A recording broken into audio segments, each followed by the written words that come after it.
Welcome to chemo wizard. तो यार rotational spectroscopy में अब तक हमने बात कर ली कि अगर हमारे पास कोई मॉलिक्यूल है जो रोटेशनल मोशन परफॉर्म कर रहा है किसी प्लेन में तो उसकी एनर्जी क्या होगी।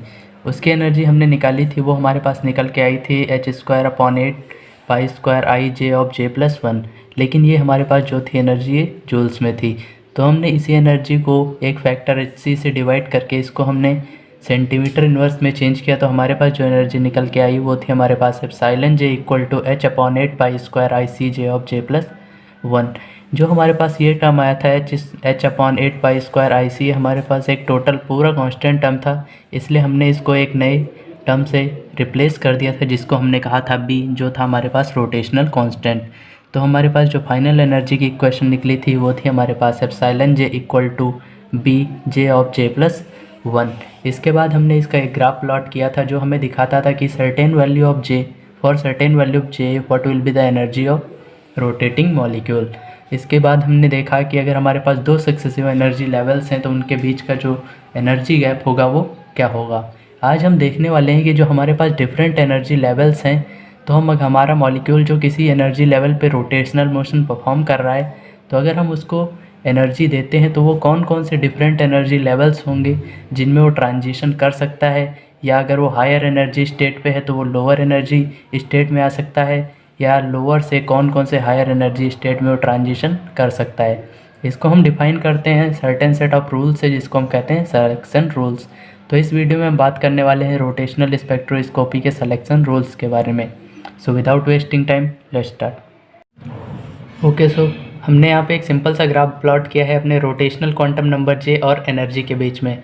What will be the energy for the certain value of j। तो हमने जब j की वैल्यू 0 रखी है तो हमारे पास जो एनर्जी की वैल्यू निकल के आई है वो है 0। इसी तरह j = 1 के लिए एनर्जी 2b है, j = 2 के लिए एनर्जी 6b है और j = 3 के लिए एनर्जी 12b है। जो हमारी सक्सेसिव एनर्जी लेवल्स हैं 0 और 1, उनके बीच में एनर्जी गैप 2b है, 1 और 2 के बीच में एनर्जी गैप 4b है और 2 और 3 के बीच में जो एनर्जी गैप है वो 6b है। तो हमें यहाँ पे बात ये करनी है कि हमारे पास अगर कोई मॉलिक्यूल पहले एनर्जी लेवल में प्रेजेंट है तो हम अगर उस पर इलेक्ट्रोमैग्नेटिक रेडिएशन इंसिडेंट कराते हैं तो वो कौन कौन से एनर्जी लेवल हैं जिसमें वो मॉलिक्यूल ट्रांजिशन कर सकता है। तो हम यहाँ पे कंसीडर करके ये चल रहे हैं कि हमारे पास 100 मॉलिक्यूल हैं जो डिफरेंट एनर्जी लेवल्स पे प्रेजेंट हैं। तो जब हम उन पे रेडिएशन इंसिडेंट करवाते हैं तो वो कौन कौन से डिफरेंट एनर्जी लेवल्स होंगे जिनमें वो मॉलिक्यूल ट्रांजिशन कर सकते हैं। यहाँ पे अगर हम एक किसी पर्टिकुलर मॉलिक्यूल की बात करें जो हमारे पास एनर्जी लेवल 0 पे प्रेजेंट है, इस पर हम एक इंसिडेंट रेडिएशन अगर इंसिडेंट करवाएं तो क्या हो सकता है कि ये 1 में चला जाए, हो सकता है 2 में चला जाए, हो सकता है 3 में चला जाए, हो सकता है ये 4 में चला जाए। लेकिन स्पेक्ट्रोस्कोपी के हिसाब से ये जो मॉलिक्यूल है हमारा ये केवल फर्स्ट एनर्जी लेवल पर ही ट्रांजिशन कर सकता है, क्योंकि हमारे स्पेक्ट्रोस्कोपी के सिलेक्शन रूल्स ये कहते हैं कि ये जो मॉलिक्यूल होगा ये सिर्फ उन्हीं एनर्जी लेवल्स पे ट्रांजिशन कर सकता है जहाँ पे डेल्टा जे की जो वैल्यू है वो ±1 है।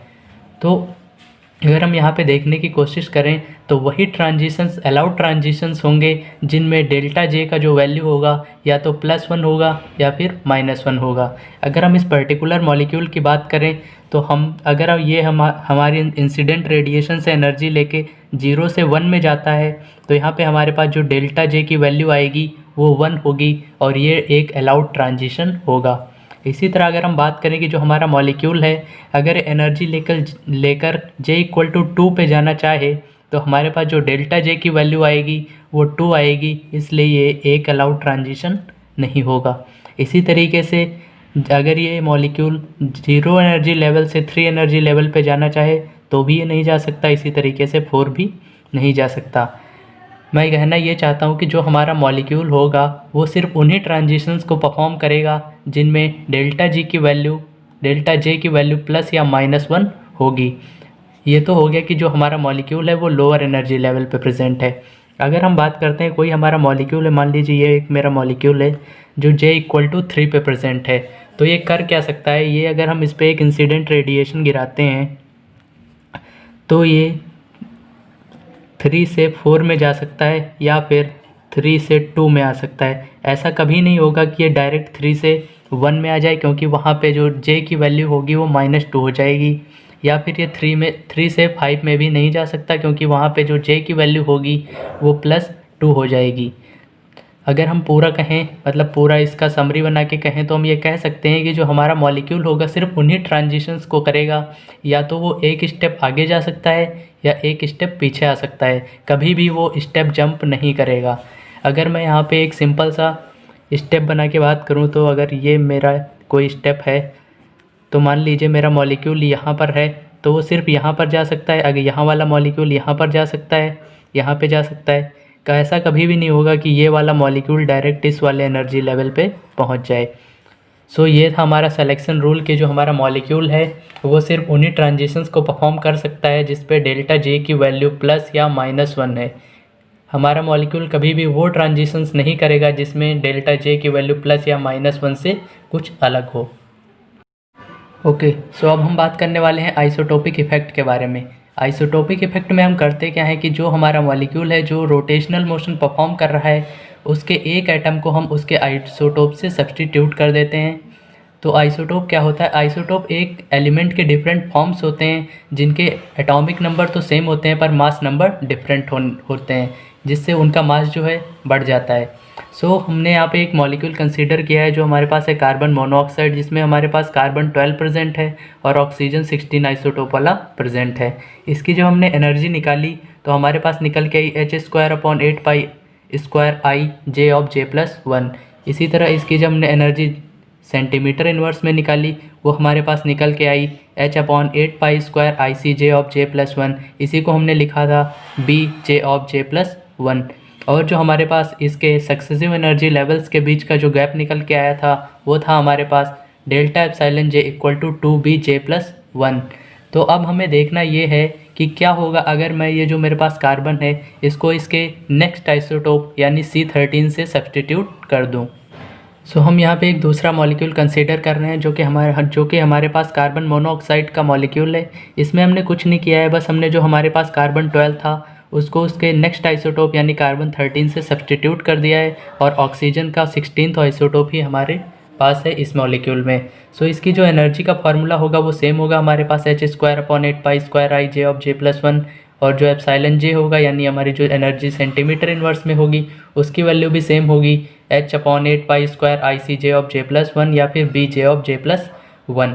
सो हमारे पास इसमें होगा क्या, हमारे पास अगर हम देखने की कोशिश करें तो हमारे पास B = था H/8π²IC। तो हम अगर इस मॉलिक्यूल और इस मॉलिक्यूल में देखें तो हमारे पास ज़्यादा कुछ नहीं हुआ है, क्योंकि आइसोटोप से हमारी बॉन्ड लेंथ पे ज़्यादा फ़र्क नहीं पड़ता है, सिर्फ मास पे फ़र्क पड़ता है, क्योंकि हमारा जो मास था वहाँ यहाँ पे 1 यूनिट बढ़ गया है। तो अगर हम देखें तो हमारे पास जो मोमेंट ऑफ इनर्शिया था किसी डाई एटॉमिक रिजिड मॉलिक्यूल का वो हमारे पास निकल के आया था I = μr0²। म्यू जहाँ पे रिड्यूस्ड मास था जिसकी वैल्यू थी m1 m2/m1 + m2।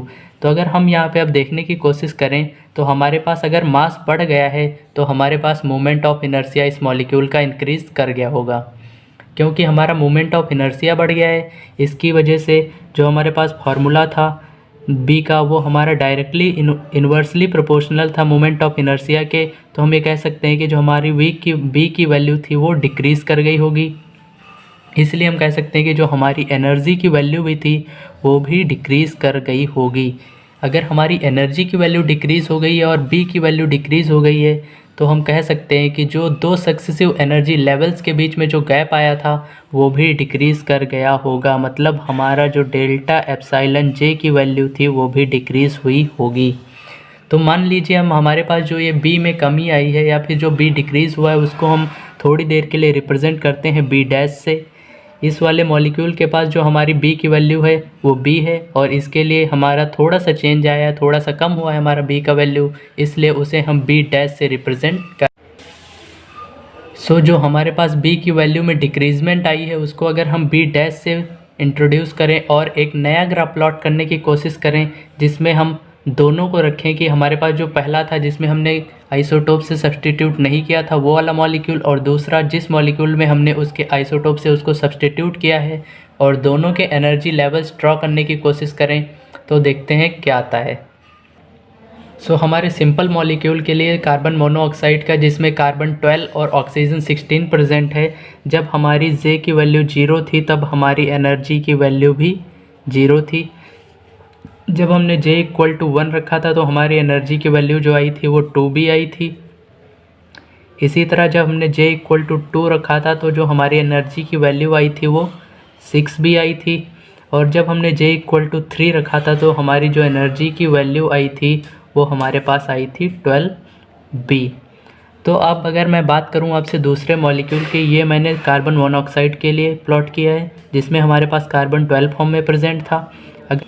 अगर अब हम बात करें दूसरे मॉलिक्यूल की जिसमें हमारे पास कार्बन जो है वो 13th आइसोटोप के रूप में प्रेजेंट है, तो उसमें हमारे पास जो बी की वैल्यू है वो थोड़ी सी लेस है पहले वाले से।